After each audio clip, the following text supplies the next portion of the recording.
जीव कौन सा जिसको ये मानव चोला मिला है? ये तड़प जीव की है, उस जीव की है जिसको मानव का चोला मिला है। ये शर्त है उसकी। कोई भी मनुष्य शरीर को छोड़कर पशु पक्षी दूसरा ऐसा नहीं है जो उसकी तड़प कर सके। क्यों? कि उसके पास परमात्मा ने वो बुद्धि, वो दिमाग, वो विचार, वो सोचने की शक्ति, वो मन, वो इंद्रियां, वो शरीर का ढांचा जो बना हुआ है वो दूसरे के पास में नहीं है। आप विचार करो, दो पैरों पे खड़ा होकर के कोई दूसरा जीव चलता है क्या? दो पैरों पे अगर चलते हैं तो भी ऐसे, पक्षी भी ऐसे नहीं है। जिसका सिर बिल्कुल ऊपर सीधा हो और कोई चलने वाला इस मनुष्य के अलावा कोई जीव है? देखा आपने? नहीं देखा।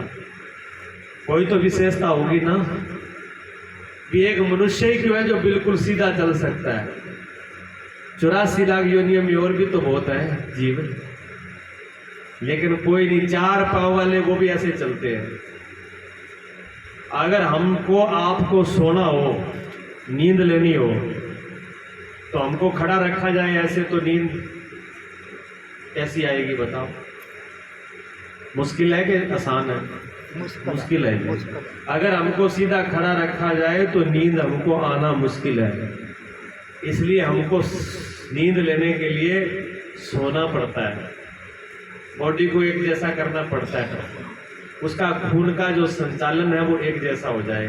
हमारे दिमाग पर खून सही संतुलन करेगा तब हमारा दिमाग शांत होगा, तभी नींद आएगी। अगर दिमाग सीधा रहा, जहाँ खून ज़्यादा हुआ, तब भी नींद नहीं आएगी। और यही सबसे बड़ा कारण है कि आदमी का दिमाग जो है सबसे ज़्यादा विकसित है। आदमी का दिमाग सबसे ज़्यादा काम करता है। क्यों? परमात्मा ने इसको ऊपर की तरफ रखा। भगवान कृष्ण ने तो कहा ये एक ऐसा वृक्ष है संसार का जिसकी जड़ें ऊपर की तरफ है और तने नीचे की तरफ है। गीता के 15वें अध्याय में इस बात को शुरुआत करते हैं। बाकी सब की जड़ें नीचे है, पेड़ पौधों की शाखाएं ऊपर गए, लेकिन ये मनुष्य जो है बिल्कुल उल्टा है। क्यों उल्टा है? आप सोचते हो अगर पेड़ पौधे के ऊपर से काट दिया जाए, नीम वृक्ष खड़ा हुआ है, आप सब लोग समझते हो, किसी भी वृक्ष को ऊपर से काट दिया जाए वो वृक्ष सूखेगा नहीं और कोंपलें निकल जाएंगी, फूट जाएगा, हरा भरा हो जाएगा। लेकिन उस वृक्ष की अगर जड़ काट दी जाए तो फिर वो हरा भरा नहीं होगा, सूख जाएगा। आदमी के हाथ पैर कट जाए, नीचे का हिस्सा कुछ कट जाए तो आदमी जिंदा रहता है। बहुत लोगों के हाथ नहीं है, आदमी जिंदा है। बहुत लोगों के पैर नहीं है, आदमी जिंदा है। होता है ऐसा, देखा है? बहुत लोगों की इंद्रियां काम नहीं करती, सुनाई नहीं पड़ता, तब भी आदमी जिंदा है। बहुत लोगों को दिखता नहीं है, फिर भी आदमी जिंदा है। लेकिन यहाँ से अगर काट दिया जाए, गले से काट दिया जाए, तो फिर आदमी जिंदा रहेगा नहीं, क्योंकि इससे ऊपर इसकी जड़ है। इसलिए सरकार जोर देती है कि मोटरसाइकिल पर जाओ ना तो हेलमेट जरूर लगाओ, ये जड़ें इसकी बची रहे। अगर जड़ कट गई तो मामला गड़बड़ है। और हम सोचते हैं कि हमारे साथ जबरदस्ती की जा रही है। सरकार जबरदस्ती नहीं कर रही है, आपकी सुरक्षा कर रही है। कहीं भी चोट लग गई आदमी बच जाएगा, अगर सिर में चोट आ गई आदमी बचता नहीं है। कम से कम 15 जवान लड़के मेरे सामने खत्म हुए हैं सिर्फ हेलमेट न लगाने से। उनके माता पिता कहते रहे बेटा हेलमेट लगा के जाओ, लेकिन मॉडर्न जमाना है, बेटों की बापू की बात छोटी सी जरा के ले ऊपर एक दो की सी हुए वहाँ खराब हो जाए, वह दिखे को नहीं, वहाँ दिखनी चाहिए। इसलिए वो लगा के नहीं जाते, वो शो बिगड़ जाती है उनकी, वहाँ दिखानी हो है ना, तो बेखतर मेरे भी चाल पड़े, माँ बाप की कमी सुना है। और उसका परिणाम ये मेरी आंखों देखी बता रहा हूँ आपको। जवान लड़के हैं, और वो थोड़ी सी गलती के पीछे उनका खत्म हो गए वो। और अगर वो होता है हेलमेट तो नहीं होते। ऐसे बहुत से एक्सीडेंट हैं जिनके हेलमेट होते हैं वो बचते हैं। तो सरकार सही कह रही है, गलत नहीं कह रही। तो अपने इस शरीर की सुरक्षा भी है। तो हमारी ये जो जड़ें हैं ना ऊपर की तरफ है, दिमाग की तरफ। ये आदमी को जो बढ़तर है, मैं ये बताने जा रहा था आपको कि परमात्मा ने जो ये पूरा ढांचा बनाया है ना, ये सारे जीवों से हट करके बनाया है।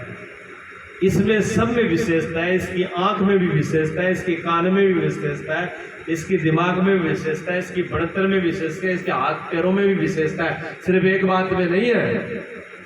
जब मनुष्य जीवन की महिमा वेद कहने लगा, मेरी बात गौर से सुनना, इस मनुष्य जन्म की महिमा जब वेद ने लिखी तो वेद ने क्या कहा? लोग कहते हैं कि ये मनुष्य परमात्मा है, लेकिन वेद ने क्या कहा? वेद ने कहा हस्तो में भगवान। ये वेद में लिखा है। ये जो हाथ है ना, ये हाथ भगवान है। मनुष्य की बात छोड़ो आप, वेद ने कहा कि ये हाथ जो है ये भगवान है। मनुष्य कितनी बड़ी महिमा है, छोटी मोटी नहीं है। खुद की तो बात छोड़ो, तो कहते हैं मनुष्य फिर क्या है? जब ये हाथ ही भगवान है तो फिर ये मनुष्य क्या है? क्या ये भगवान से भी बढ़ करके है। इसकी महिमा भगवान से बढ़ करके है। जो काम भगवान ना करे वो ये करे, ऐसा ढांचा है। ये जो मोबाइल है ना, ये मोबाइल इसी तरीके से क्यों बनाया? इसका कोई तो रीजन है। इसको इसी तरीके से क्यों बनाया? ये मैक है, इसको इसी तरीके से क्यों बनाया? कोई तो रीजन रहा होगा इसके पीछे, कुछ तो कारण रहा होगा। आपकी मशीनरी के अंदर हर चीज लगाई गई है, वो किस तरीके से लगाया? उसमें पंखा लगाया, उसमें फिल्टर लगाया, उसमें जो जो जरूरत है उसकी, पंप की और की, वो जो है उसके हिसाब से गियर है, स्टेयरिंग है, ब्रेक है, कहाँ कैसे लगाया है, लाइटें हैं, कुछ तो सोच के लगाया होगा ना।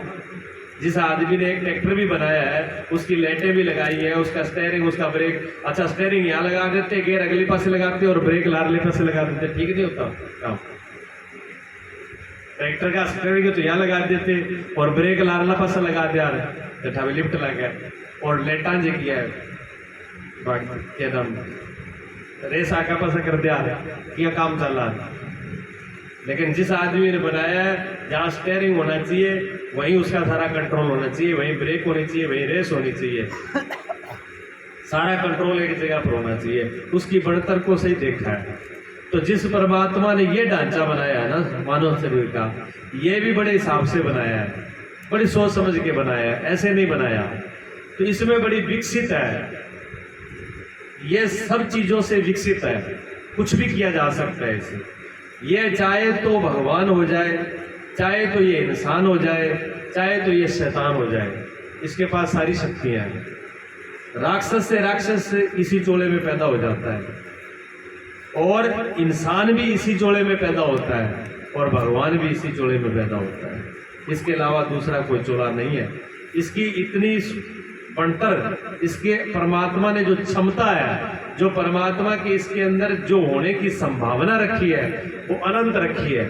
उसकी कोई मतलब सीमा नहीं है, अनंत है, कुछ भी हुआ जा सकता है। जैसे एक बीज के अंदर पूरे वृक्ष की संभावना है, देखने में बीज है। अच्छा, अब इसको उल्टा कहा भगवान कृष्ण ने गीता में, इसको उल्टा कहा। तो उल्टा नहीं कहा, बिल्कुल सही कहा है। कैसे? बीज से वृक्ष बनता है, और वृक्ष को अगर उल्टा करना हो तो बीज में लौटना पड़ेगा कि नहीं पड़ेगा? बीज से, वृक्ष से अगर वापिस आना हो उसी मूल अवस्था में, वृक्ष का मूल क्या है? बीज है, बीज से पैदा हुआ। अब उसको अपने मूल स्थान पर वापिस लौटना है तो क्या करना पड़ेगा? बीज ही तोड़ना पड़ेगा। तो मूल तो बीज ही है ना। इसी प्रकार हमारा मूल क्या है? हम कहाँ से आए हैं, हमारा होना क्या है, हम किस जगह से आए हैं, हमारा घर क्या है, हमारा स्थान क्या है, हमारा रहने की जगह कौन सी है? वो है सतगुरु की जगह। हमारी तरफ हम यहाँ के संसार में बेचैन है ना, सतगुरु मैंने परमात्मा, सतगुरु के मैंने परमात्मा, सतगुरु मैंने सत्य, सत्य सत्य वो है जिसका तीनों लाख काल में, किसी भी काल में जिसका मिटना नहीं होता, जो हमेशा रहता है। जो हमेशा रहता है वो सत्य है। ये शरीर तो हमेशा नहीं रहता, हम आप हमेशा नहीं रहते, ये वृक्ष पैदा हमेशा नहीं रहेंगे, ये घर मकान हमेशा नहीं रहेंगे, लेकिन कुछ तो है ऐसा जो हमेशा रहेगा, जिसके इशारे पर ये सब चल रहा है। जिसके इशारे पर ये सब चल रहा है वो सत्य है। उसी सत्य के साथ जो एक हो गया, जिसको सत्य को समझ लिया, जिसके जीवन में वो सत्य उतर गया, वो सतगुरु है। उस सत्य की गुर, उस सत्य की चाबी, उस सत्य की उस सत्य का जो खोलने का तरीका जिसके पास आ गया, वो गुरु है। इसलिए गुरु शब्द है, गुरु शब्द गुरु से आते हैं, चाबी से आता है। क्या नहीं वो फलानी चीज, वो गुरु तो वही जाना है। इस चीज का गुरु वो आदमी, फलाना आदमी जानता है, हमारी ये कहावत है। तो परमात्मा सत्य का जो गुरु जानता है, इस सत्य के साथ एक कैसे हो जाए, यानी परमात्मा के साथ एक कैसे हुआ जाए, यानी परमात्मा से कैसा मिला जाए। और जो मिलना जान गया वो तो गुरु है, और जो मिलने का रास्ता बताता है वही सदगुरु है, और जो वहां पर पहुंच जाता है वही परमात्मा है। इसलिए तीन चीज अलग अलग नहीं है, सदगुरु में और परमात्मा में भेद नहीं है। तो हमारी तरफ क्या है, हम संसार में कुछ भी मिल जाए हमें, इस संसार के अंदर हमको जो कुछ मर्जी मिल जाए, कितना भी धन मिल जाए, कितना भी पद मिल जाए, क्या प्रधानमंत्री की सीट पर बैठ के प्रधानमंत्री संतुष्ट हो जाता है? क्या कोई सरपंच बन के भी सरपंच संतुष्ट हो जाए? क्या एमएलए कोई मिनिस्टर बन के भी हो जाता है? किसी के पास कितना भी बड़ा पद आ जाए, जिस आदमी के पास वो पद नहीं आया उसको तो ये लगता है विकास मैं प्रधानमंत्री हुआ तो सुखी हुआ। वो तो अपना एक भ्रम है, नहीं जब वो जगह हो भी पूछ लो कैसा है। रामदत्त जी ने पूछ लियो नेड़े, रामदत्त जी बैठे ही होगा तो 5 साल तो हम जाने। रामदत्त जी सरपंच बाद में काम बदले घटे है बदे को सच्चाई है भी बदता है। मैं जी रामदत्त जी के घर पे मैं बात को गवाह हूँ, रामदत्त जी वो बैठे सामने, मैं इस चीज का गवाह हूँ। रामदत्त जी का फोन मेरे पास गया, सरपंची में खड़ा कर रहे हैं। मैंने कहा थारा पंगा लिया, मेरा सर को नहीं मैंने ये काम नहीं होना खड़ा, सामने बैठे मैं असत्य नहीं बोलता हूँ। मैंने कहा नहीं होना खड़ा, क्यों? ये धर्म करने वाले, सत्य बोलने वाला, धर्म करने वाला, गुरु के रास्ते पे चलने वाला, गौओं की सेवा करने वाले की राजनीति किस काम की है? मैंने कहा राजनीति में बेकार में उलझ जाओगे, कोई धर्म कर्म कर रहे हो अपनी साधना में, उसे फिर घर को टंगाओगे साथ में। लेकिन करते करते घूम फिर के फिर 2-3 बार फोन गया, क्या जी पूरा सब लोग क्या भले। मैंने कहा ठीक है, जो प्रभु की इच्छा खड़े हो जाओ मेरे, जब प्रभु की इच्छा है। लेकिन काम की जिम्मेवारी बढ़ती है जी, चाहे ईमानदारी से करो, चाहे पहले घर की जिम्मेवारी थी, गौशाला की जिम्मेवारी थी, अब गांव की भी जिम्मेवारी है। बातें घंटे का जिम्मेदार है, काम बदा है। रामदत्त जी रोटी पहले वही जितनी खाते थे वो अभी खाते हैं। सरपंची लेने बाद में रोटी बद्दी को नहीं खुराक कम भले होगी और बद्दी को नहीं। कई बार पंगो हिस्सों पड़ जाए कि रोटी की थाली पड़ी रहे कि मैं क्रम भी आयो, बस रानिया गए और आयो, सरसा गए और आयो, फिर सरसे गए और रानिया गए आए। जाना जिम्मेवारी ऐसी है, जिम्मेवारी में जाना पड़ता है। ये डॉक्टर जी बैठा, अच्छा डॉक्टर की जिम्मेवारी होती है ना। डॉक्टर को अपनी नींद छोड़नी पड़ती है, अपनी रोटी छोड़नी पड़ती है, अपना काम का छोड़ना पड़ता है। क्या ये गलत बात है? क्या हम गलत बोल रहे हैं? सत्य है ना। ये डॉक्टर का धर्म है कि जब मरीज के लिए वो अपना सब छोड़ता है तभी वो डॉक्टर वैद्य है। तो दूसरे के लिए जी कुछ करने के लिए हमें छोड़ना पड़ता है, परोपकार के लिए अपना सुख को त्यागना पड़ेगा। अगर हम अपना सुख चाहते हैं तो परोपकार होगा नहीं, परोपकार के लिए तो सुख त्यागना पड़ेगा, बिल्कुल त्यागना पड़ेगा। कहते हैं तरुवर सरोवर और संत जन चौथा बरसे में, और परमार्थ के कारण इन चारों धरी दे। सरोवर अपना पानी पीता नहीं है, और वृक्ष जो है फल अपने आप खाते नहीं है। कोई वृक्ष अपना फल खाता है क्या? दूसरों को देते हैं। सरोवर नदी अपना जल पीती नहीं है, और बादल अपने ऊपर बरसते नहीं है, सबके ऊपर बरसते हैं, पर बादल अपने ऊपर नहीं बरसता है और अपने लिए नहीं बरसता है। और संत का मतलब ये भेष वाले नहीं, संत का मतलब ये नहीं कि लाल कपड़े वाला ही है। संत का मतलब क्या होता है? सरल चित नवनीत समाना। कहते हैं जो मक्खन की तरह, जिका थे चूंटियों को, मक्खन बोलो चूंटिया बोलो, वो नरम होता है कि ठोस होता है? जब निकालते हैं तो मुलायम होता है ना, वो इतना मुलायम होता है, और थोड़ा सा भी अगर आंच लग जाए तो वो पिघल जाता है। मक्खन, जो मक्खन है वो थोड़े से आंच में पिघल जाता है और बहुत मुलायम होता है। जिसका हृदय बिल्कुल मुलायम है और दूसरों के दुख को देख करके, दूसरे के ताप को, दूसरे के संताप को देख करके जो पिघल जाए, वो संत है, वो साधु है। साधु कौन है? जो सरल है, जो सदा हुआ है, जो नियम धर्म पे चल रहा है, जिसको अपने सुख के लिए नहीं, दूसरे के सुख के लिए जो जीता है, दूसरे की पीड़ा से जो पीड़ित हो जाता है कि आदमी दुखी है, इसका मैं कैसे भला करूं, इस आदमी को मैं कैसे सुखी करूं, वो तो है साधु। और जो आदमी ये सोचे कि वो आराम की रोटी खाने लाग रहे है, इन्हें किया फंसाऊं, इन्हें आराम की रोटी बंद हो, इसके आराम की रोटी बंद हो, इसका काम कैसे बिगड़े, उसको कहते हैं असाधु, क्रूर, दुष्ट, राक्षस। पर हित के लिए जो अपना भी दुष्ट ऐसा होता है कि दूसरे का अनर्थ करने के लिए अपने आप का भी नाश कर लेता है। गोस्वामी तुलसीदास जी ने रामायण में प्रमाण दिया, कहते हैं कि जैसे मक्खी जो होती है ना, मक्खी घी के अंदर गिर जाती है घी को बिगाड़ने के लिए, भले भी आपका प्राण चला जाए, आप मर जाती है, पर घी को बिगाड़ने के लिए घी में गिर जाती है। और उन्होंने दूसरा प्रमाण दिया ओलों का, गड़ों का। कहते हैं गड़ा जो है फसल की नष्ट करने के लिए आता है और खुद भी नष्ट हो जाता है। गड़ा वापिस बचता तो नहीं, फसल तो नष्ट हो जाती है पर तो गड़ा भी तो नहीं बचता, वो भी तो वहीं गड़ के नाश हो जाता है। तो जो व्यक्ति दूसरे को नाश करेगा उसका खुद का नाश निश्चित है। एक मौके फसल बच सकती है, गड़े आने के बाद भी एक मौके फसल बच सकती है, लेकिन गड़ा नहीं बचेगा, गड़ा तो मरेगा, निश्चित गलेगा। तो जो व्यक्ति दूसरे का बुरा देखता है उसका निश्चित रूप से बुरा होगा। और जो दूसरे, इसलिए वो दुष्ट है, असाधु है। और साधु कौन है? साधु वो है जो दूसरे के भले के लिए सोचे, दूसरे के लिए दुख को, दूसरे की पीड़ा के, दूसरे के संताप को मैं कैसे खत्म करूं, वो साधु की परिभाषा है। तो साधु लोग जो है, जो संत लोग हैं, वो दूसरे के लिए जीते, अपने लिए नहीं जीते। उनका जीवन दूसरों के लिए होता है, अपने लिए नहीं होता है।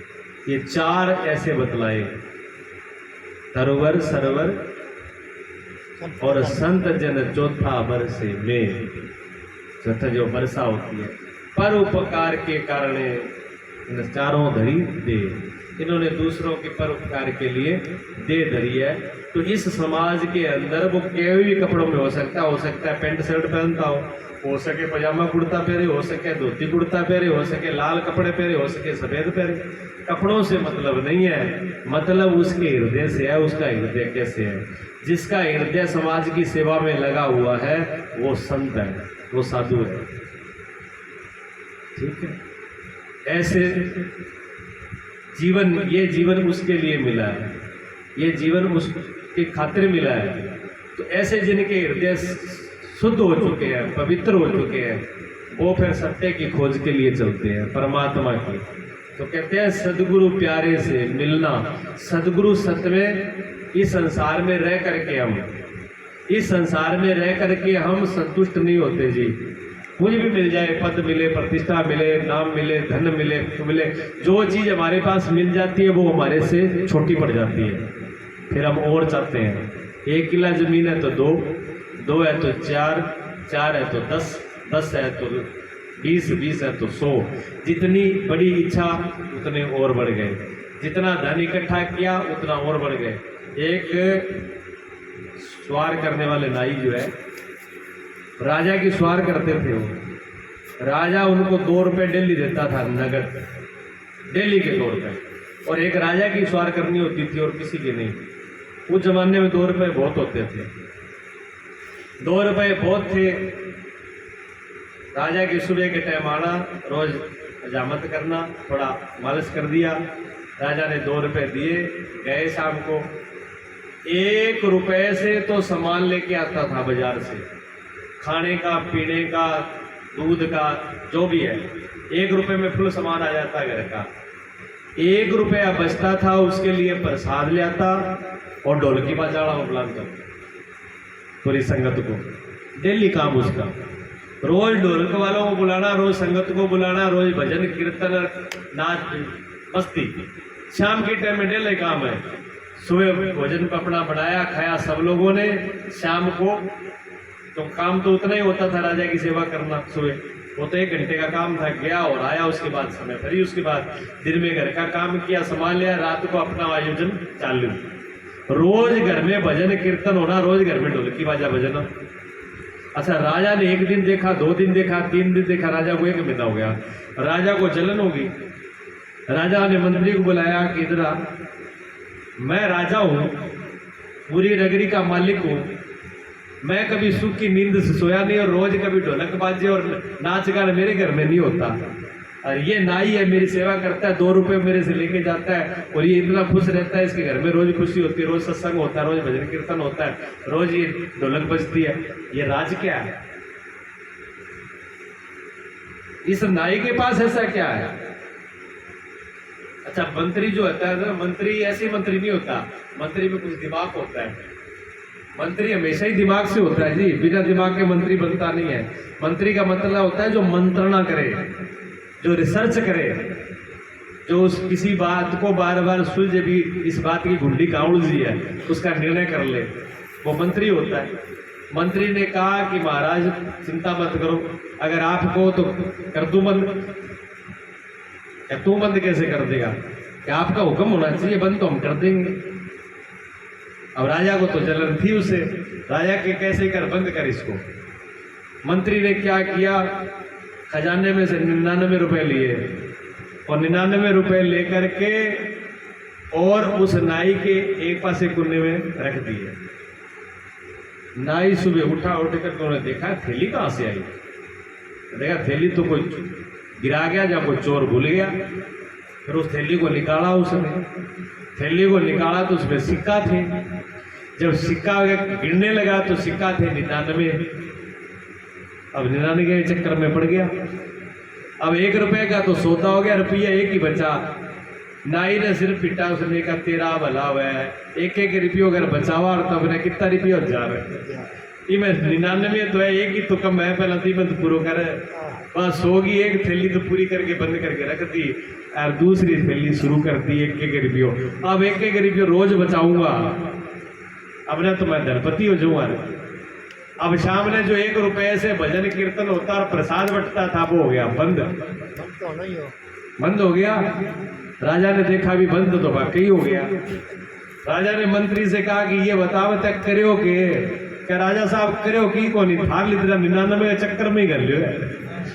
आपकी तरह 99 के चक्कर में डाला, इससे ज्यादा और कुछ नहीं किया मैंने, ठीक है नहीं। 99 के चक्कर में फंसा रही है, बस इतना गोर जोड़ ले फिर तो बस सुख खावांगा, इतना गोर जोड़ ले फिर तो सुख खावांगा, बस इतनो काम और कर ले फिर तो मौज ही मौज है। मकान कोठी बन जाए बस, और क्या, कोठी बन गई फिर तो आराम से रहना है। अब कोठी बनने के बाद में फर्नीचर लगना है, फिर बिजली का काम है, फिर टैलें लगनी, फिर पत्थर लगना है, इतने में तो दिवाला निकल जाता है। फिर हो जाता है कर्जा, क्या मतलब कोठी तो बढ़ गई, अब कर्जा हो गया, थोड़ा कर्जा तो उतार ले। अब वो कर्जे उतारने में लग जाता है, तब तक बच्चे जवान हो जाते हैं, कुछ नहीं बच्चे पढ़ लिख लिया, थोड़ा सा नौकरी लाग जाए, फिर नौकरी लग गई तरह ब्याह मंड जाए, नौकरी आवे ना आवे पर ब्याह पहला आ जाए। अब ब्याह पहला आ गए जब बहू देवी जी, अब थार ली इच्छा पूरी होगी कि बिना पूरी होगी।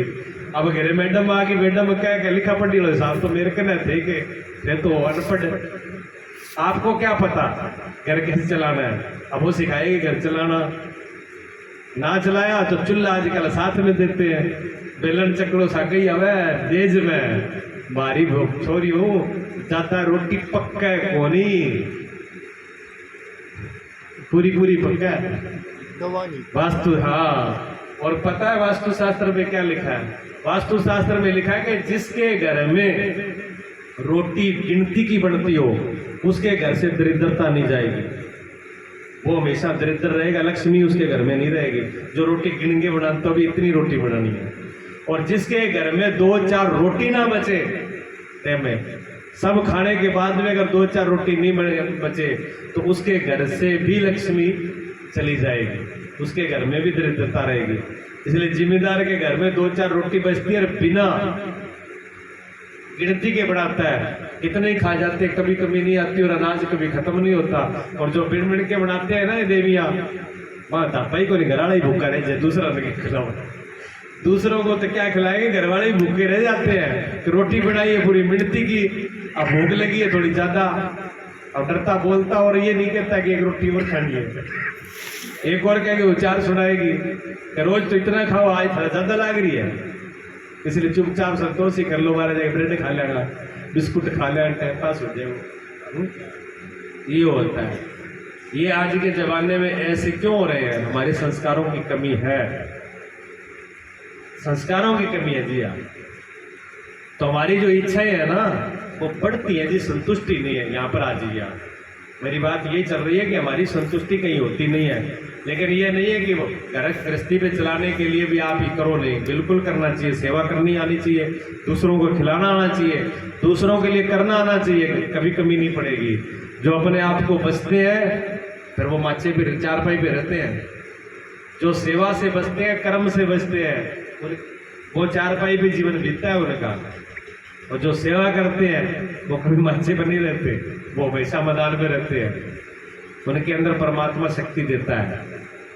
करके देख ले कोई परमात्मा। तो हमारी इच्छाएं कम नहीं होती है, जब कम नहीं होती तो क्या कमी है? भी हमको कुछ भी मिल जाए, घर परिवार वो बच्चे आगे वो तो बढ़ता ही रहेगा, कमी नहीं, और मकड़ी वाला जाल बहुत चला जाएगा। लेकिन संतुष्टि नहीं होगी, करते करते बुढ़ापा आ जाएगा, आखिरी श्वास आ जाएगा, और मरने के बाद में क्या कहेंगे जी, राम नाम सत्य है। अच्छा, जब जिंदा थे तब राम नाम झूठा था, मरने के बाद ही सत्य हुआ क्या? राम का नाम मरने के बाद सत्य हुआ, जब जिंदा थे तब क्या दिक्कत थी? हो ही कौन है राम? हाँ, भगवान शिव जो है वो जा रहे थे, अब मुर्दे के पीछे राम नाम सत्य है, राम नाम सत्य है। अच्छा, भगवान शिव के इष्ट राम जी हैं, राम का नाम सुन के भगवान शिव मस्त हो जाते हैं, सारों की भूल जाए वे, राम का नाम लेते भगवान शिव की समाधि लग जाती है। राम से इतना लगाव है, इतना प्यार है भगवान शिव को, और राम को भगवान शिव से प्यार है। यानी राम की आत्मा तो शिव है और शिव की आत्मा राम है, इसलिए वो दो नहीं है, एक है। राम ही शिव है, शिव ही राम है। जैसे कहते हैं ना दो भाई भाई, कहते जी आप दो भाइयों भाइयों में बड़ो प्रेम है, कह जी बात देखना में दो शरीर दो है, बाकी मैं एक ही, हमारी आत्मा एक ही है, पर वास्तव में उनकी आत्मा एक है। एक को कष्ट हो तो दूसरे को कष्ट हो जाता है, दूसरे को कष्ट हो तो एक को कष्ट हो जाता है, क्योंकि अंदर से जुड़े हुए हैं। तब भगवान शिव और राम दो नहीं है, जो भेद समझते हैं वो अज्ञानी है, वो ना समझ है, मूर्खता है, एक ही है। तो भगवान शिव ने जो है राम का नाम देखा कि एक मुर्दे को लेके जा रहे हैं और बड़े राम का नाम हो रहा है पीछे, राम नाम सत्य, भगवान शिव मस्त हो गए। अब भगवान शिव मस्त हो गए तो उन्हीं के साथ चल पड़े, गए शमशान भूमि तक। अब शमशान भूमि में जा करके उस मुर्दे को जो दिया फूंक, देखो तो लगा दियो, अग्निदाह कर दिया संस्कार। उनका संस्कार करने के बाद में जैसे अग्निदाह किया, अब राम नाम तो हो जाता है बंद। वहां बैठ के बड़ी दूर की बातें शुरू होती है, इधर उधर खुसर फुसर होगी, थोड़ी बहुत शर्म करके शमशान भूमि तक रुकेंगे। जैसे शमशान भूमि का गेट निकले, वही घोड़ा वही मैदान। भगवान शिव ने देखा कि अभी तक तो राम नाम जब बड़े भगत थे, बड़े जोरदार भगत थे, मैं तो देख के इन पे मोहित हो गया, भी ऐसे भगवान के भगत मिलना ही मुश्किल है। और अब इन्होंने इस मुर्दे को जैसे ही फूंक करके बाहर गए, इनका तो राम का नाम ही भूल गए, ये तो वही उनके घर गृहस्थी की बातें शुरू हो गई। तो भगवान शिव ने क्या किया, लौट करके वापिस शमशान भूमि में आ गए। गिरे कौन गया जी, गांव में कौन गया भगवान? इनका भगवान शिव जी का घेरे कौन बसा है? शमशान भूमि में रहे। उसके बाद में शमशान भूमि में भगवान शिव का वास हो गया। भगवान शिव ने जाकर के शमशान भूमि में धुना रमा लिया, और जो मुर्दा चल करके मुर्दा तो जल गया था, अब उसकी बची राख, भस्म बची। जब भस्म बची तो भगवान शिव ने कहा धन्य है ये मुर्दा जिसने इतने लोगों को राम का नाम जपाया, इसलिए सबसे पूजनीय तो तू ही है, तेरी राख भी पूजनीय, तेरी ये राख नहीं है विभूति है। भगवान शिव ने उस मुर्दे की विभूति लेके अपने शरीर पर लगा ली। इसलिए भगवान शिव के शमशान की विभूति लगती है उज्जैन में। उज्जैन में डेली जो है सुबह 2 बजे ताजा जो मुर्दा जलाया जाता है उसकी विभूति ले जा करके लगती है डेली। पहले उसमें पूरा श्रृंगार किया जाता है विभूति से, मैंने आंखों से देखा है तो बता रहा हूँ आपको। 2 बजे जाना पड़ता है, 700 आदमी उसमें आते हैं सिर्फ उसी पंडाल में, 1 लाख आदमी पहुँचता है वहाँ, और 700 आदमी उसके अंदर जा सकता है, उसके दर्शन कर सकता है।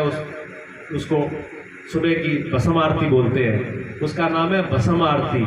महाकालेश्वर की भस्म आरती टीवी पे देख लेना कभी। वो महाकाल की भस्म आरती में किसी सौभाग्यशाली के ही वहाँ पर उसके दर्शन होते हैं। एक महात्मा जी रहते हैं शमशान भूमि में, वहाँ वो डेली 2 बजे नहा धो करके विभूति लेके आते हैं, और 700 आदमी, 1 लाख में 700 का नंबर आना है, टोकन लगता है, लोग 3 दिन 7 दिन 8 दिन पड़े रहे, जब हम कहीं नंबर आवे, नंबर आते हैं तब वो 2 बजे उठ करके नहा धो के मंदिर में पहुंचते हैं, तब उस आरती को देख पाते हैं। हम भी गए, मेरे साथ में फिरोजाबाद से थे 5-4 लोग, ब्राह्मण थे, ठाकुर थे। अब हम पहुंचे, हमने जाके पहली बार गए थे, तो रास्ते में एक फौजी मिल गया ट्रेन के अंदर। उसने कहा स्वामी जी कहाँ जा रहे हो? मैं उज्जैन में जा रहा हूँ महाकालेश्वर। तो उन्होंने कहा बिल्कुल जरूर जाना, लेकिन एक बात है, अगर जा ही रहे हो ना तो सुबह 2 बजे की भस्म आरती जरूर देखना। मैं क्या वो क्या चीज़ होती है? फिर उन्होंने मेरे को बताया, वो फौजी वहाँ पर हुआ था, ड्यूटी थी उसकी, तो ऐसे ऐसे होता है। मैंने कहा जरूर देखेंगे। वहाँ गए तो मैंने देखा यहाँ तो नंबर नहीं आएगा, साथ ही नहीं, और लेन में कौन खड़े? मैंने कहा अपना तो लेन में खड़े होने का बस का ही काम नहीं है। पर भोलेनाथ की, गुरु महाराज जी की कृपा थी, हम जिस आश्रम में रुके, मैंने उन महाराज जी से कहा, मैंने कहा भी मंदिर में तो हमें ही जाना है, पर यहाँ तो लाइन ही बहुत लगी है और लाखों आदमी की भीड़ है, वो उसी में टोकन होता है और किसी का नंबर आता है। उन्होंने कहा आप चिंता मत करो, जो वहाँ का पुजारी जो है ना, उस मंदिर का जो मेन पुजारी है, वो अपने बगल में महात्मा जी है, उनके आश्रम में रुकता है, शाम को वहाँ चलेंगे बात कर। हम गए, उन्होंने खूब मान सम्मान किया। हमने कहा जी क्या दूध लोगे, चाय लोगे? दूध चाय तो छोड़ो, सुबह भस्म आरती में जाना है, उसका उपाय बताओ। स्वामी जी ने कहा आप टेंशन मत लो, पुजारी अपने घर का है। उन्होंने टोकन, VIP टोकन दे दिया जी हमको 500 को। सुबह आराम से जैसे मर्जी आओ, जैसे मर्जी जाओ। 2-4 दिन रुके, जब जी चाहते चले जाते, चले जाते। तब वो आरती हमने देखी, उन महात्मा को भी मिले, हम उन महात्मा को भी देखा। 2 बजे आते हैं, शमशान में रहते हैं, वो पूरा सिस्टम देख के आए हम। तो भगवान शिव को वो भस्म प्रिय हो गई। कौन सी भस्म है? जिस मुर्दे के नाम से राम का नाम लिया गया। अगर ये चाम भगवान शिव को कब प्रिय है? जब इसमें आप राम का नाम लोगे। अगर राम का नाम इस चाम में आ रहा है तो भगवान को प्रिय है। अगर राम का नाम इसमें नहीं आ रहा तो ये किसी काम का नहीं है। भगवान शिव पर चाहे कितना लोटा चढ़ाइयो, चाहे फिर की बेलपत्र चढ़ाइए, वो काम का नहीं है। अगर इसमें राम नहीं है तो भगवान के लिए फिर कोई चीज काम नहीं है। अच्छा, शिव जी के दिशा मरे जगह थे, पानी प्या के वाले भगवान शिव के प्यासे बैठे हैं क्या? भी एक लोटा पानी को तरस रहे हैं, भैया देवी जी आवेगी, लोटो पानी पिलावेगी तो बैठे मैं तृप्त होऊंगा, शांत होऊंगा। देवी जी को काम हुआ 70 स्पीड में आवे 180 के, और लोटो वो ठोका सीधो सिर के अम्मा। ऐसी थोड़ी ना, भगवान उससे प्रसन्न नहीं होते, भगवान भाव से प्रसन्न होते हैं। मैं ये नहीं कह रहा हूँ लोटा मत चढ़ाना, सावन का महीना खूब लोटा चढ़ाना, जल चढ़ाना, पूजा करना, वो विधि है, उसको करना, उसके लिए मना नहीं कर रहा हूँ। लेकिन बात ये ध्यान रखना, बिना स्मरण के, बिना भाव के, बिना भक्ति के भोलेनाथ रिझेंगे नहीं। भगवान शिव तो तभी रिझेंगे जब आपके अंदर से भक्ति आएगी, भाव आएगा। अब राम नाम तो पास में नहीं है, घट में तो भरा बेईमानी और कूड़ा कबाड़ और लोग और पड़ोसन से सोच राह में तो गाल काट दिया, डॉक्टर हाथ में शिव जी की पूजा करनी है और पड़ोसन ने गाल काट दिया, मरी को नहीं खप्पी को नहीं, खा लिया पी लिया, 100 बातें करती है और शिव जी पर चढ़ायो लोट और बाज जाए 20 फीट में बाज जाए वही बोलती हुई। मैं आंखों देखी बता रहा हूँ, ये बात है, मन से करके नहीं बता रहा हूँ। शिव जी का आश्रम में शिव जी का मंदिर है, मैं माताओं को देखता रहता हूँ, माता किस हालत में आती है, घर का 100 काम में ऐसी हालत में आ जाती है और काम बिगाड़ देती है। ये पूजा नहीं है, ये ऐसी पूजा नहीं है। पूजा कैसी होती है? भाव से होती है। तो ऐसे अगर मन में हुआ कि हमारा भाव कहीं है और हम ऊपर से क्रिया कुछ कर रहे हैं तो फल मिलेगा नहीं। फल तभी मिलता है जब भाव जुड़ा होता है। क्रिया को नहीं, पूजा को मना नहीं कर रहा हूँ, क्रिया को मना नहीं कर रहा हूँ, जल चढ़ाने को मना नहीं कर रहा हूँ। क्या कह रहा हूँ कि भाव एक होना चाहिए, भाव जो है वो जुड़ा रहना चाहिए। अगर हमारा भाव नहीं जुड़ा हुआ तो भगवान का नाम, पूजा पाठ की हुई बेकार है। पूजा पाठ करी हुई तभी सार्थक है जब भाव जुड़ा हो। तो हमारे अंदर एक तड़प है, एक बेचैनी है कि संसार में सब कुछ होते हुए भी हम संतुष्ट नहीं होते। क्या बेचैनी है? हमारे को भगवान शिव कहो, सदगुरु को, परमात्मा को, सत्यम शिवम सुंदरम, सतगुरु सत्य परमात्मा सच्चिदानंद घन, एक ही बात है, ठीक है। सच्चिदानंद घन परमात्मा से, सत्य से, उस शिव पद से हमको मिलने की तड़फ है और उस तड़फ के लिए हम जब तक मिल नहीं जाएंगे तब तक इस संसार में हमें संतुष्टि मिलेगी नहीं। तो भगत क्या कहता है? गुरुवर प्यारे से मिलना बहुत जरूरी। गुरुवर प्यारे, उस सत्य से, उस सच्चिदानंद से मिलना बहुत जरूरी है। क्यों? बिना मिले उससे काम चलेगा नहीं। जब कोई काम नहीं चलेगा तो कोई उदाहरण दिया है, 1-2 उदाहरण दिए भगत ने इसी भजन में, सुनना, इसी भजन में उन्होंने उदाहरण दिए 1-2। क्या कहा?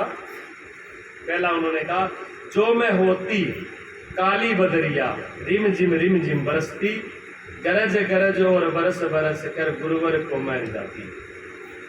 सीधी सी बात है, थोड़ी सी बात है, सिंपल सी बात है कि अगर मैं होती काली बदरिया सावन की तरह तो मैं जो है बड़ी रिम झिम बरसती और गरजती। मैंने आपको थोड़ी सी पहले उदाहरण दिया था कि बादल जो है वो दूसरों के लिए नहीं होते। तो ये इंसान क्या कह रहा है, ये जीव क्या कह रहा है कि अगर मेरे में थोड़ा सा भी उपकार होता, मेरे अंदर थोड़ी सी भी भलाई होती, मैं थोड़ा सा भी दूसरे के लिए कुछ किया होता तो आज मैं रिम झिम खुशी मिलती, प्रसन्न होता। बरसने का मतलब क्या होता है? प्रसन्नता। बरसने का मतलब होता है खुशी होना। आप जब किसी से लूट लो, किसी की बेईमानी कर लो, किसी की चोरी कर लो, तो चाहे कोई ना जान पाए, घर वाला, बार वाला, पुलिस वाला, लेकिन फिर भी आपका हृदय अशांत हो जाता है, फिर भी हृदय अशांत हो जाएगा। अगर आपने धोखे में से भी किसी को के साथ बुरा कर दिया, चाहे वो आगे वाला कुछ भी नहीं करा, लेकिन आपका मन पछताता है कि मैंने गलती की है, होता है ना। और जब किसी का भला करके आते हैं तब एक रोटी भी गऊ को खिला करके आ जाए तो हृदय में शांति मिलती है। एक रोटी कुत्ते को खिला के आते हैं तो हृदय में शांति मिलती है। एक भूखा प्यासा राई है, तड़प रहा है पानी से, भूख से, प्यास से, और उसको बिठाल करके जब आप खाना खिला देते हो, भोजन करा देते हो, तो अपनी आत्मा से पूछना कितनी संतुष्टि मिलती है। संतुष्टि होगी, मिलती है ना। डॉक्टर साहब, एक मरीज अगर ठीक हो जाए और ऐसा मरीज हो कि बिल्कुल सब घर के और परिवार के और समाज के कहेंगे बचेगा नहीं, अब बिल्कुल आखिरी श्वास पे है, पता नहीं कब प्राण निकलेगा, और वो डॉक्टर भी ने बचा दे, तो डॉक्टर के अंदर कितनी खुशी होती है वो डॉक्टर ही जानता है। होती है नहीं? ये परोपकार है, इसको परोपकार कहते हैं। इसको कहते हैं बरसना। बादल जब बरसता है तो धरती प्रसन्न होती है, वो तो खाली हो जाता है। वो तो जब बरसता है तो खाली हो जाता है, लेकिन धरती प्रसन्न होती है। जब धरती प्रसन्न होती है तो वो आनंदित होता है। तो बादल गरजता है। जब बादल गरजता है तो समुद्र ने बादल से कहा, बादल गरजता है तो बादल ने को समुद्र ने कहा कि बादल तू जल तो मुझसे लेता है और फिर तू गर्व से गरजता है, तो ये गरजने का गर्व कैसा? भी तू जल तो मेरे को नहीं लेके जाए, भी तू ले जा तो धारी है मेरे को, और फिर भी तू गरजा गर्व करे कि मैं वर्ष हूं, तो तन्ने गर्व के बात को है। आ बात कौन कह रहा है? समुद्र कह रहा है। किससे कह रहा है? बादल से। तो बादल ने जवाब दिया। बादल कहता है क्यों ना गरजूं, बादल कहता है क्यों ना गरजूं, तू तो है खारा, समुद्र का पानी खारा होता है, क्या तू तो है खारा, और खारे से मैंने मीठा किया और मीठा करके बरसा, इसलिए मुझे गर्व है, इसलिए गरजता हूं। गरज तो गरजता है ना, खारे को मीठा करके और फिर बरसा दे, जीवन दे दे, तो गर्व नहीं होगा? बादल को गर्व है, बादल को गर्व है। जब कोई आदमी के साथ बुरा करे, खारे का मतलब क्या? बुरा कर दे। आपके साथ तो कोई आदमी बुरा कर दे, लेकिन बदले में आप फिर भी उसका भला कर दो, तो ये गर्जना है।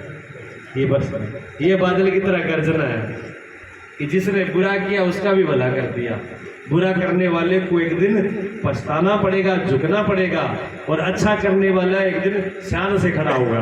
कहीं भी खड़ा कर देना, अच्छाई करने वाले को आप कहीं खड़ा कर देना तो बिल्कुल शान से खड़ा होगा, और सीना और मस्तिष्क तान के खड़ा होगा, डर की है झुकना भी नहीं पड़ेगा। डर की है भी नहीं। कोई डर नहीं होगा, कोई डर नहीं होगा, तो निर्भयता, निर्भयता आती है।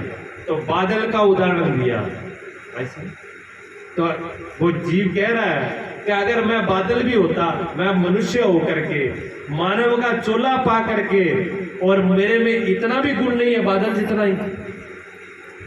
एक बादल भी तो दूसरे के लिए उपकार करता है, पूरी धरती को हरा भरा कर देता है, कितने जीवों को तृप्त कर देता है, और तू एक मानव होकर के और दूसरे का भला नहीं कर सकता, तुझे धिक्कार है। अधिकार है हाँ, ये दी। तो कहता मैं बादल भगवान, तुझे इससे तो मैं अगर बादल ही भी होता, अगर बदलिया भी होती, तो मैं भी बरस जाती, मैं भी किसी का भला कर देती, कि मैं बन ना सके बादल पर, ये मैं बादल बन नहीं सका, यही मेरी मजबूरी, ये मेरी मजबूरी है। ये जीव कह रहा है कि मैं, मेरी इतनी औकात भी नहीं है कि मैं उतना भी कर पाऊँ, लेकिन इस मानव का चोला बहुत बड़ा है जी, इसकी महिमा बहुत बड़ी है, कुछ भी कर सकता है। ये बादल से कुछ ज़्यादा है, ये बादल से भी कुछ ज़्यादा है।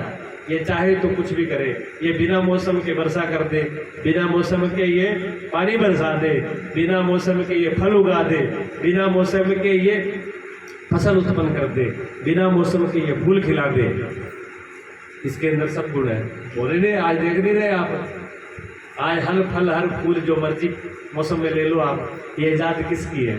ये मानव की तो है, लेकिन सब फूल खिलाए पर अपने आप का फूल नहीं खिलाया, सब फल लगाए पर अपने आप के जीवन का फल नहीं पाया। इसका फूल खिलना क्या है? कबीर साहब ने कहा पहले कमल में दो पंखड़ी का होता है, कहते हैं सहस्त्रार, ये है, इसको 10वां द्वार भी कहते हैं, 7वां द्वार भी कहते हैं, ये 7वां द्वार इसको कहा सहस्त्रार कमल।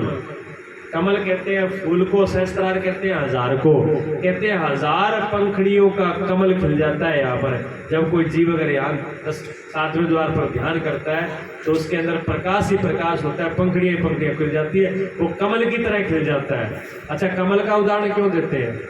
फूल तो और भी बहुत है, गुलाब का भी है, गेंदे का भी है, चमेली का भी है, फूल तो बहुत है, लेकिन कमल का फूल का उदाहरण क्यों देते हैं? श्री गुरु चरण सरोज रज, देखो गुरु की वंदना करिए ना कि श्री गुरु चरण सरोज, सतगुरु के चरण कैसे हैं? सरोज, सरोज कहते हैं कमल को, कि कमल जैसे हैं। कमल के फूल की महिमा बहुत जगह पर गाई गई, तो कमल का उदाहरण क्यों दिया? कमल कीचड़ में क्यों उदाहरण दिया? कमल कीचड़ में खिलता है, कमल कीचड़ में पैदा होता है, फिर भी कीचड़ उसको लगता नहीं है। कमल कहाँ पैदा होता है? कीचड़ में, फिर भी कीचड़ उसको लगता नहीं है, ये उसकी महिमा है। तो कहते हैं वो कबीर साहब ने, महापुरुषों ने कहा कि आप कमल के फूल की तरह खिल जाओगे, कमल के फूल की तरह हो जाओगे। क्यों हो जाओगे? रहोगे तो आप संसार में। ये संसार क्या है? कीचड़ है, संसार कीचड़ है जी, या माया कीचड़ है, आदमी को उलझा देती है, आदमी इसमें लिप्तायमान हो जाता है। तो ये संसार तो कीचड़ है, इस संसार में कीचड़ है, इस कीचड़ में कोई कमल की तरह रहे। ये समुद्र एक, ये संसार एक सागर है, सागर समुद्र को कहते हैं, वो सागर के अंदर रहे लेकिन कमल की तरह रहे, ऊपर तैरता हुआ। पानी में रह के पानी छुए नहीं, कीचड़ में रह के कीचड़ छुए नहीं। इसलिए उदाहरण दिया, आप संसार में रहो पर संसार आपके अंदर ना आए। आप संसार को चिपके नहीं, कमल की तरह निर्लेप रहो, असंग रहो, तो है। और जो निर्लेप और असंग नहीं रहता वो तो फिर फायदा ही नहीं उसका। ऐसा उदाहरण दिया उन्होंने कि मैं अगर इसका होता बादल की तरह उपकारी, लेकिन ऐसा हो नहीं पाया। दूसरा उदाहरण दिया है कि जो मैं होती बन की मोरनी छम छम करके आती।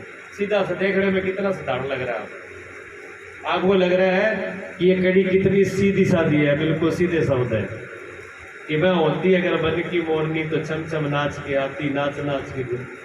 आप ये बताओ कि मोरनी ये जीव कह रहा है कि मैं मोर जैसा भी नहीं हो पाया, मोर में कुछ गुण है। अगर गुण नहीं होते तो भगवान कृष्ण ने अपने शीश पे मोर पंख न रखा होता। भगवान कृष्ण ने शीश पर मोर का पंख रखा है। अगर उसमें गुण न होते तो भगवान कृष्ण उसके शीश पर क्यों रखते? भी भगवान के शीश पे चढ़ता है, बताओ। मुकुट में लगा है मोर मुकुट भगवान का भी, तो कोई ना कोई गुण तो ऐसे तो नहीं। हाँ, कई बार क्या होता है, हाथ जल जाए, जब रसोई में माता ही काम करती है, भाई भी काम करता है, तो जल जाता है। अब जल जाए तो कहते हैं जल, जिसका हाथ पैर कोई जलन हो, जल जाए तो उसको छोंक नहीं लगाना चाहिए। छोंक लगाए तो बदता है, ठीक नहीं होता, ऐसा मानते हैं ना? हाँ जी। तो क्या कहते हैं माताएं, फिर क्या, जो जानकार है माताएं, वो क्या कहती है, अब जो घर में दूसरा तो कोई है नहीं, रोटी सब्जी तो हमें बनानी है। तो फिर जो बुजुर्ग माता है वो कहती है रोटी सब्जी बनानी है तो मोर को पंख बांध ले आते गए, छूत को लग गए। हाँ, छूत कौन पड़ा? क्यों माता जी, है ना? हाँ, मोर के पंख अछूता है, छूत नहीं लगने देता, अछूत है। अछूत का मतलब चिपकता नहीं है, चीज को दूर करता है, वाइब्रेशन को दूर कर देता है, कीटाणुओं को दूर करता है, रेडिएशन को दूर करता है। मोर के पंख में ये ताकत है कि वो आगे जो है बदता नहीं है। फिर मोर के रंग में कलर देखिए, आप बता सकते हो मोर के रंग में कितने कलर है? बताओ। गिनती में कौन है? गिनती में नहीं है। हाँ जी।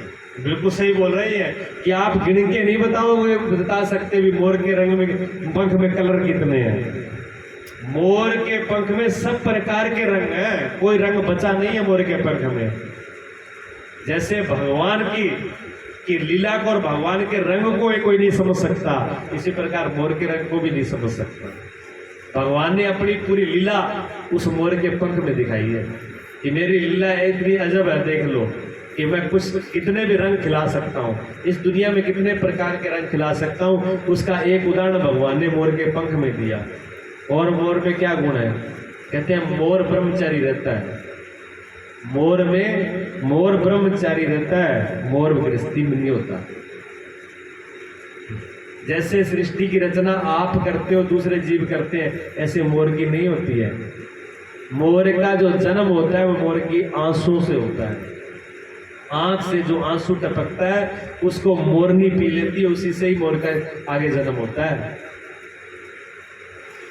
ये खोज की हुई है जिनकी, उन्होंने लिखा है। तो मोर में असंगता है, ब्रह्मचर्य, अकाम है। तो वो क्या कह रहे हैं?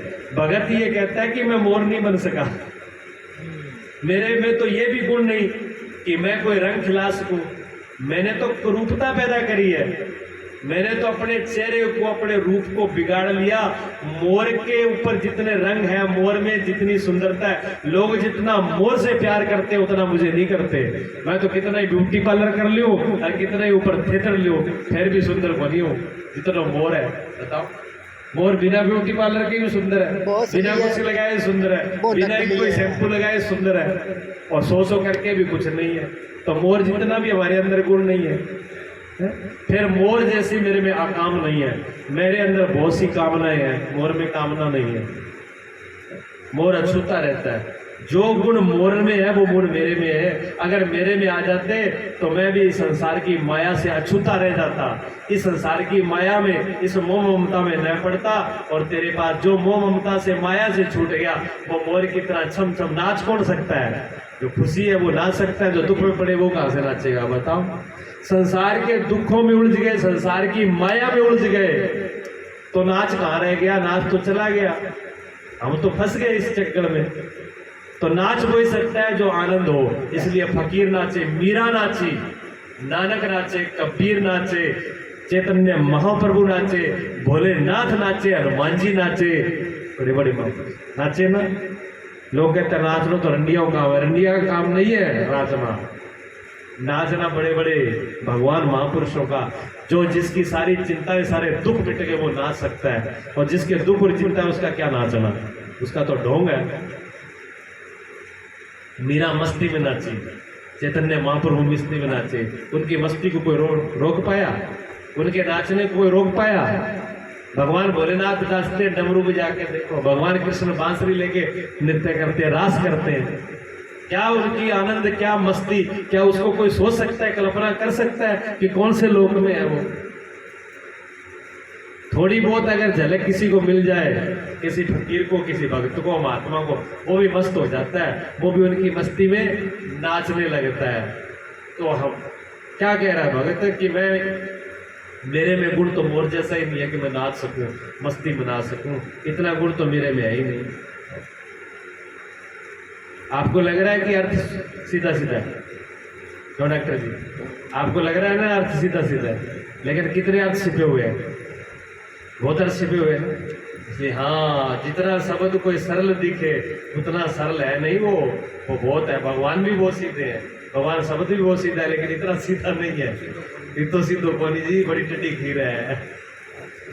हाँ, तो सूरदास क्या कर रही वो, क्या सूरदास जी खीर खाओगा के, क्या खीर तो खा लियो, पर यह बताओ भी हो खीर हो किसी का, क्या खीर है? खीर हो बिल्कुल धोली दूध वर्गी।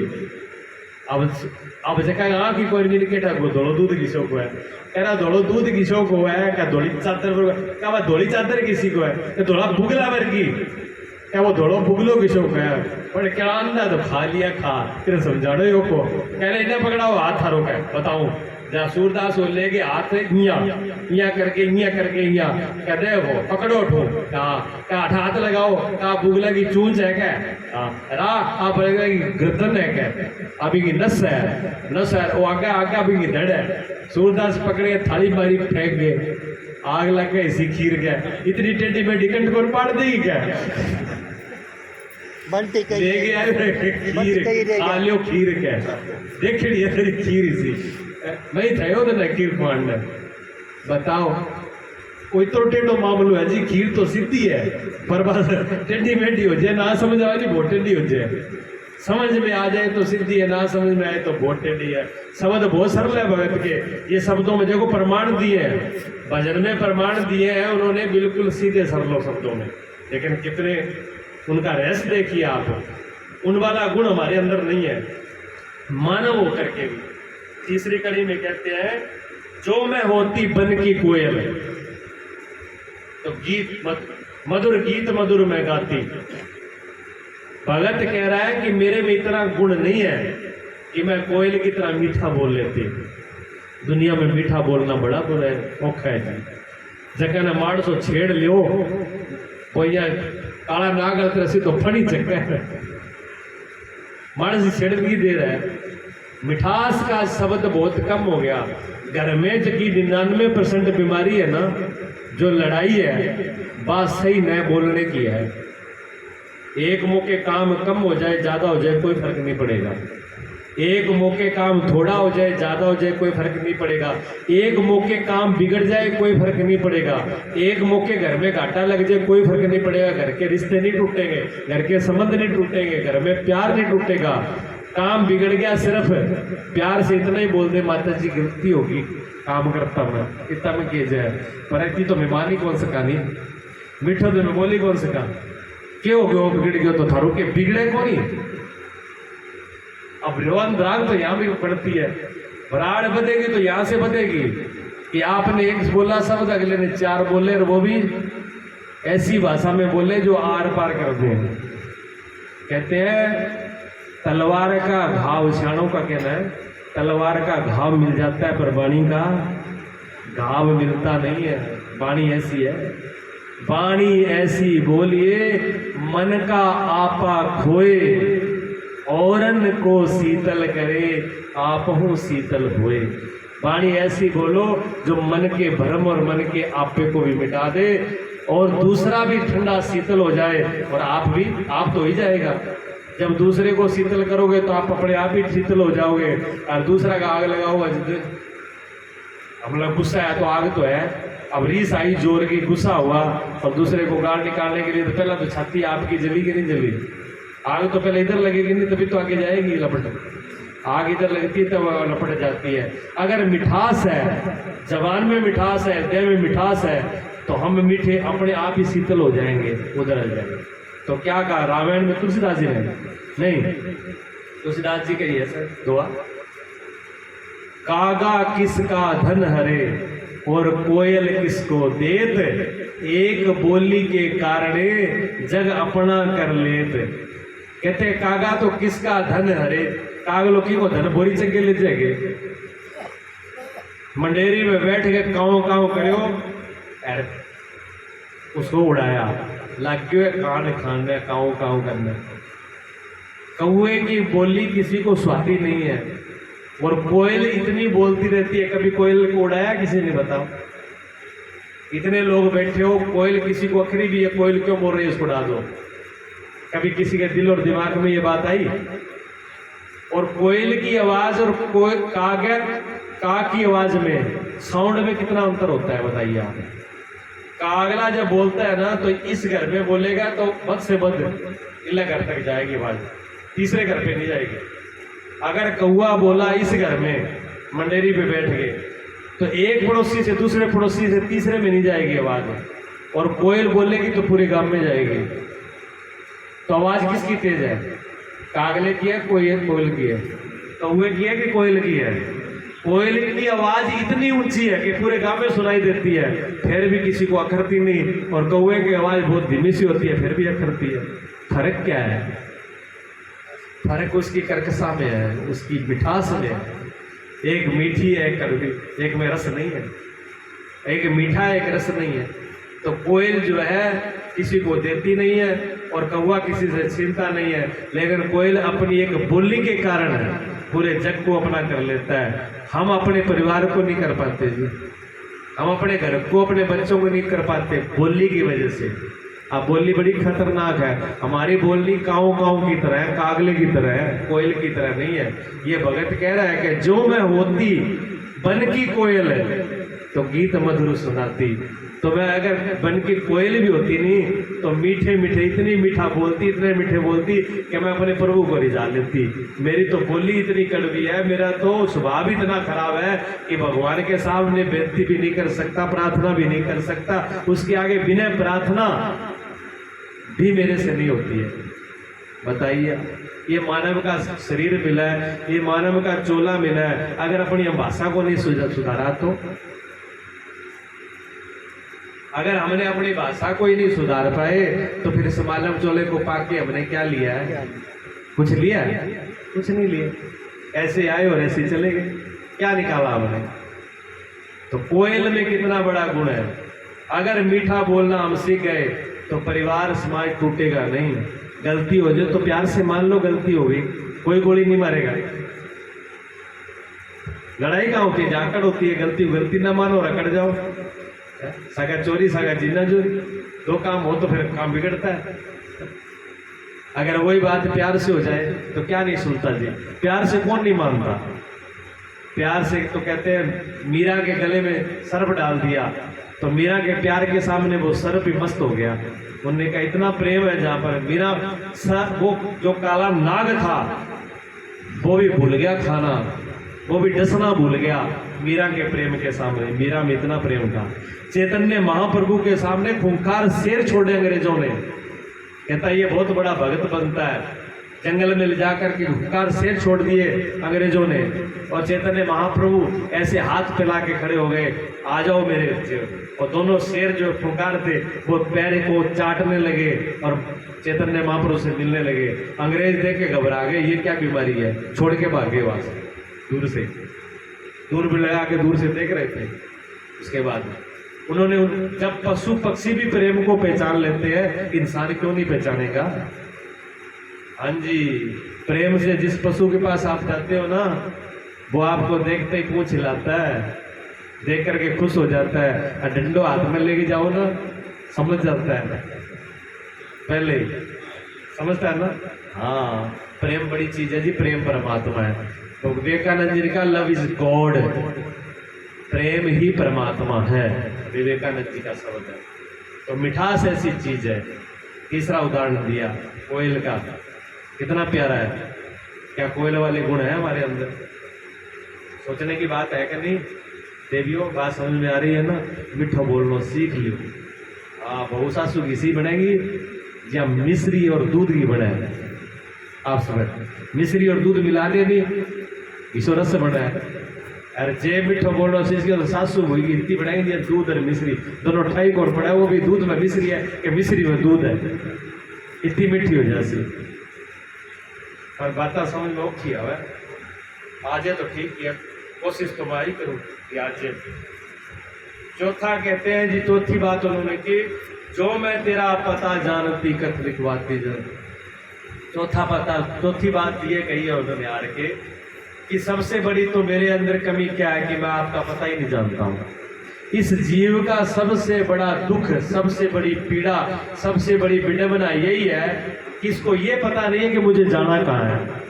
वो परमात्मा है, वो क्या चीज है, वो सत्य है, वो क्या चीज है, वो आनंद है, वो शांति है, वो मेरा लक्ष्य क्या है, कैसा है, कैसे मिलेगा, कैसे पहुंचूंगा, रास्ता क्या है। क्यों?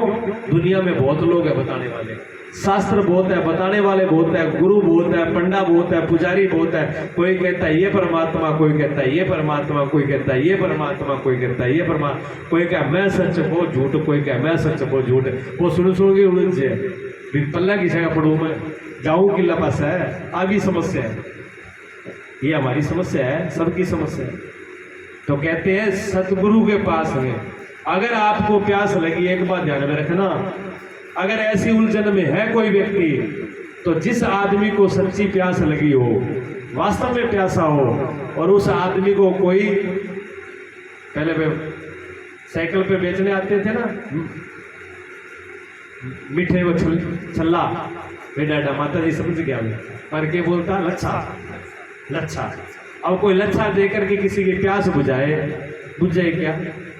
प्राण निकल रहे हो पानी के बगैर, क्या लीजिए लच्छा ले लो, बढ़िया बढ़िया सुंदर, प्यास बुझेगी नहीं। पानी की प्यास लग रही है, कोई ओस की बूंद से बुझाना चाहे, बुझ जाएगी? नहीं बुझेगी। तो अगर अपनी सच्ची प्यास है तो जिस महापुरुष के पास, जिस स्थान पर आपकी प्यास बुझे, वहीं पर सिर झुकाना, वहीं पर झुक जाना, फिर वहीं पर अपने जीवन को समर्पण कर देना, वहां अपने आप के जीवन को दांव पर लगा देना कि हाँ यहाँ मेरी प्यास बुझेगी। और अगर ऐसा नहीं लगे तो बिल्कुल त्याग करके अलग हो जाना, कोई पकड़ने वाला नहीं है और कोई दोष नहीं है। अगर प्यास सच्ची है तो सच्चे पानी से बुझेगी, हकीकत के पानी से बुझेगी। अगर प्यास झूठी है तो फिर झूठों से बुझ जाएगी, फिर कोई बात ही नहीं। फिर झूठे में झूठा मिल गया, ठेले में ठेला, फिर झूठ में झूठ, कि जैसे में तैसा मिले, मिले नीच में नीच, और पानी में पानी मिले, मिले कीच में कीच। बोलिए सच्चिदानंद भगवान।